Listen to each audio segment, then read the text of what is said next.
የዩቲዩብ ተከታታዮች እባካችሁን ውዶቼ ፍቅሮቼ አዲስ ዩቲዩብ ከፍቼ ነው እና ዩቲዩበር የመሆን ህልም አለኝ። ከበፊትም ነገሮች ስላልተመቻቹልኝ ነው። ፕሊስ አሁን ደግሞ የዩቲዩብ ቻናል ከፍቻለሁኝ። 22 ሰብስክራይብ ብቻ ነው ያለው። ፕሊስ ውዶቼ ሰብስክራይብ አድርጉኝ፣ ላይክ አድርጉ። እኔም የእናንተን ዩቲዩብ ሰብስክራይብ አረጋለሁ እመልሳለሁኝ።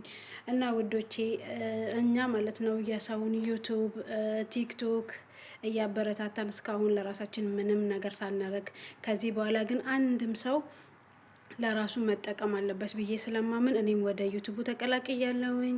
ምግብ ሰራለሁኝ፣ አንዳንድ ነገሮችን አሳያችኋለሁኝ። በቅንነት ሰብስክራይብ አድርጉኝ፣ እኔም አረጋችኋለሁ ውዶቼ። እንደማታሳፍሩኝ እርግጠኛ ነኝ። ቪዲዮዎቼ ብዙ ቪው አለው፣ ግን ሰብስክራይብ አድርጉኝ፣ በእግዚአብሔር ሰብስክራይብ አድርጉኝ። እሺ ሰላም ውድ